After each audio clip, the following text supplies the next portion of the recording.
faannoodhaaf jedhanii kenname kana keessatti hin qalanii jechuudha. Innaa isa qalanii reefuma isaatu fudhatee biyyeedha waliin gaattee kanaami.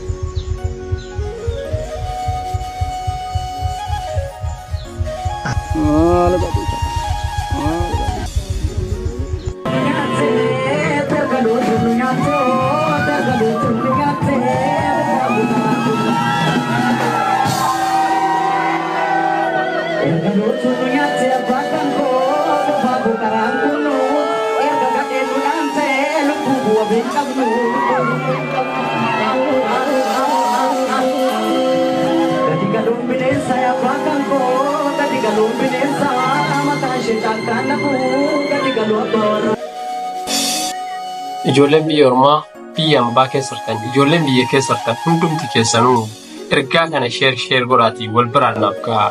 Salaamtaallee hin daganne. Assalaamu alaikum wa rahmatullahi wa barakaatu. Ijoolleen kiristaanaa warroonni amantii biraallee akkam nagaa jirtanii bakkuma isin jirtanitti jaalalaa fi nageenya siffaan araafachaa. Dhimmi kun dhimma ariifachiisaadha. Maali yoo jettan lammii keenya kan salaan irraa buqqa'aa jiran kanaaf sagalee haa ta'an. Inni biyya keessa jirtu, inni biyya ormaa jirtu. Maaliif dagattan lammii keessan isa kalee irraa dhalattanii biyya ormaa keessa jiraannaan waan bilisummaa argattan akka isinitti fakkaanne. Boru ammoo seenaan isin gaafata. Ijji kee hin boqanne imimmaan gallolaasaa. Anaa nyaatu qomoo koo kan kee garaa naraasaa. Obseen ta'a yoon jedhee garaa kottuu na didaa. Boo'i naan jedhe yoon boo'is maalaaf fida. Anaa nyaatu dhiiga koo dhiiga hidda lafee otoo ijji kee boo'u gammadeen beeku rafee. Galgalaaf ganama na bochiftii duutii narraa wareegaman ilmaan koo hedduuni. Yertuutu dararee qa'etti na goola. Tarrasaasaan gubatan kan ka'e buqqaran iyyaafachaan oola. Narraa cituu didee lolaan imimmaan koo irbaata rasaasaa ta'an lammiin koo. Kalee gaafa qabsoof beelaa wal wajjin baanee eela. Wal wajjin saamamnee wajjin baanee eela. Gaafa xiiqiif booree yooman taa'e ilaalee. Gaafa mastar pilaanii daandii gubbaa yaa'ee. Gaafa lammiin buqqa'e wareegamni kaleessaa. Dhufee qubachuuf miti kanaafan bahe biyya keessa. Kana seenaa keenya kalee yoo duunis wal wajjini yoo jiraannis walumaani jennee waadaa waliif galle duraaniin. Har'a maaltu adda baanaan lammii kee ganta. Eessa jirta ijoolleen Oromoo kan biyyaa baqattanii wayitakaa feemisummaadhaaf lammi. Ani kan na dhibe yaa uummata keenya. Wallaahi ani wanti guddaan na dhibu addunyaa kanarratti. Jireenya jiraachuun akka nam tokkootti ilmi namaa biyyarraa baqatee jiraachuu danda'a. Garuu ammoo gaafa geemiituyyuu 100,000 lakkaa'amtaniitiin wal biratti argamaa jirtan. Gaafa lammiin kee buqqa'u, gaafa sabni kee diinii fi lammii keetii dhangala'u har'a eessa jirta? Please yaa uummata keenya calqisaan illee rakkisaa dubbachuunis rakkoodha. Feemesoonni wayitakaan ijoolleen akka Oromootti feemesiidhaan biyya keenyaaf bu'aa buusaa jirra jettaniitiin of dhaaddan har'a eessa jirtan? Please lammii keessaniif sagalee ta'a. Inni har'aa achiin buqqa'e borammoo nu nanqatu. Ibiddi caabisaniin ka'e borammoo nu bira jira. Kanaaf hamma danda'ametti lammii keessaniif sagalee ta'a. Feemesummaa miidiyaa gubbaa kun wanta akka bu'aa hin qabu yoo lammii keessaniif bu'aa hin buufne yoo saba keetiif sagalee hin baafne maaliif faayidammaan ati miidiyaa kana qabattee teettuuf maaliif faayidammaan ati fooloowarsii 100 miliyoonaan qabattee bira teettu yaa obboleessa yaa obboleettii.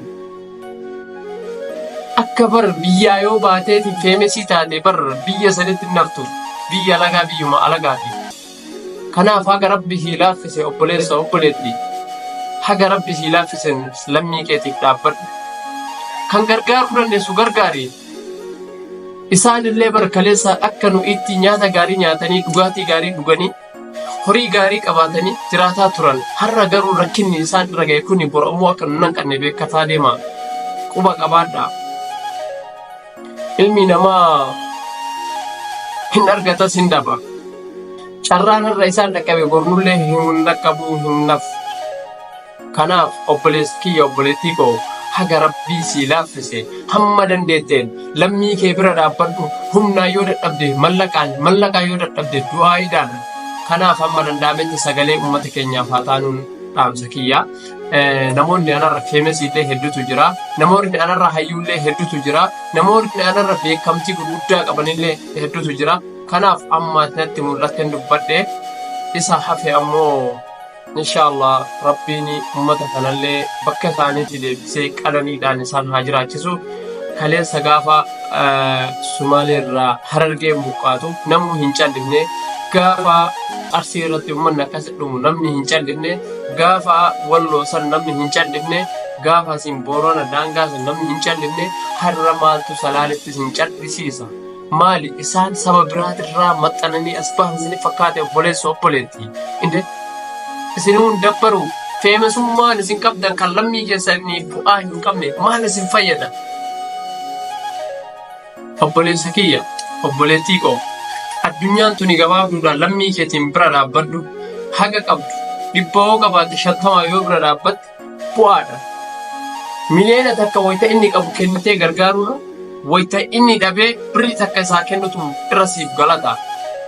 Kanaaf haga rabbi sii laaffisee lammii kee bira dhaabbadhu. Obboleessa obboleettii kiyya dubbiillee sunitti dheeresse. Assalaamu alaikum warahmatullahi wabarakaatuh. Galatoomaa ulfaadhaa jazaakallahu khayran. Rabbi ammoo roorroo kana nutti hammaate kanallee nurraa haa kaasu. Rabbiin nurraa haa buqqisu. Gabrummaa tana keessaallee rabbi nu haa baasu. Tokkummaadhaan rabbi nu haa jiraachisu. Kaleessa gaafa Sumaalitti galan laal kiristaanaan islaamaan adda bahaa jiran. Diinni keenya tokko, lafeen keenya tokko, nuti kaayoon keenyas tokko, wanni nuti baaneef tokko jedhanii waliin dhuman islaamaa fi kiristaanni.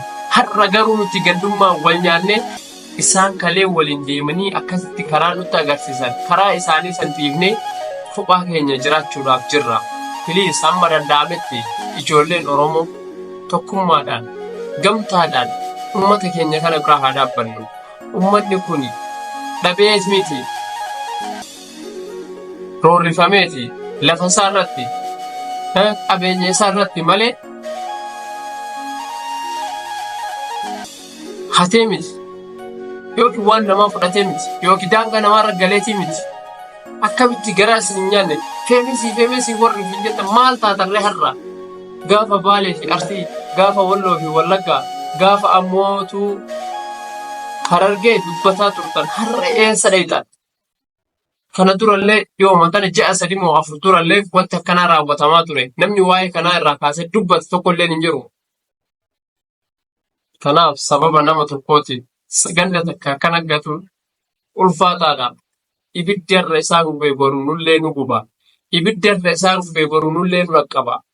Please gamtaadhaan ijoolleen Oromoo, Kiristaanaa, Islaamaa, Pheenxee walaa amantiin maal kana keessaa hin qabnu ka'aatu uummata keenyaaf haa birmannu. Guyyaa gaarii nagaan naaf oolaa.